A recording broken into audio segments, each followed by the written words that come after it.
Hi, I'm Susan, and welcome to our Gem Talk series on precious metals. Today, we're going through the history of gold.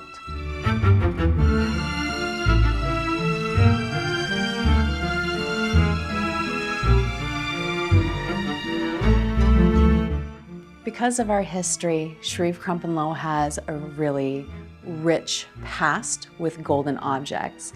There are a few different things that we do for our clients, and obtaining golden pieces is one of those. Here is a collection of some of the golden objects we've gotten for our clients over time. The first is an awesome articulated fish lighter by Jean Schlumberger of Tiffany. We have an incredible president from Rolex with the bark finish, really unique. A fabulous cuff with moonstones representing something that might have been a little bit more well regarded in the past, especially Phoenician time. From our private collection, this fantastic solid gold langoustine. He moves and can be posed as you please. Not all the forms that we collect are as important or well regarded today, but in the past, it had been so important for people to express themselves artistically in precious metals in ways that would be more lasting. This form of expression is not something that's seen very much today unless it's something that's cast on a 3D printer. For many, a solid gold watch can represent that final moment in our lives where we've made it. We deserve finally something that's true and lasting as a signature of our accomplishment. With the recent increase in gold prices, we've received so many questions about this great precious metal. Today, I hope to provide some of those answers for you, as well as a little bit on gold's history. Of all the precious metals, gold is the companion that's been with us the longest. Our history with gold goes back to approximately 6,000 years before the Common Era, where we find the first golden artifacts created by humanity. A collection of ornaments and other jewelry pieces requiring finer craftsmanship were unearthed at the Varna necropolis in Bulgaria, showing our advancement in the refinement and formation of this precious metal dating back to around 4600 BCE. Gold was also the first precious metal to be used in coinage, first appearing in Lydia 4,000 years later as a monetary exchange for other goods and services. It's been used as a commodity ever since. So why gold? Its warmth and luster are hypnotic, but the reasons are far further reaching. As a precious metal, gold does not oxidize and therefore remains fairly constant. It's malleable, formable, and doesn't need complicated smelting processes, which made it easier for ancient peoples to work than other precious metals. Gold is also rare, which made it valuable to hold and keep throughout its history. The glow and purity of this metal have also been associated with royalty and deity since time out of mind. The ancient Egyptians famously used gold in paintings and personal adornments, as did Central and South American cultures, often in representations of the sun. Owning gold represented status, wealth, and could bring you closer to the gods.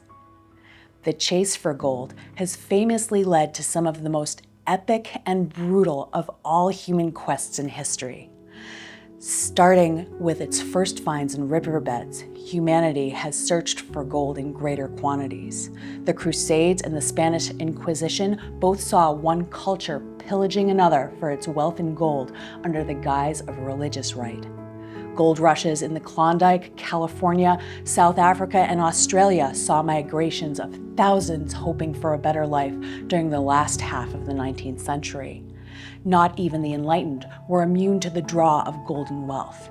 Another form of quest was alchemy, which saw such illustrious thinkers as Isaac Newton and Roger Bacon searching for ways to change less valuable elements into golden riches.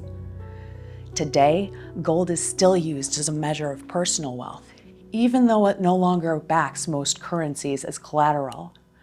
It is a great conductor, so it's used frequently and contained in nearly every electronic device. This precious metal is used in personal adornments and still holds its place in commodities markets. In 1971, Richard Nixon ended the American gold standard, and today there is only one international currency that's backed by gold.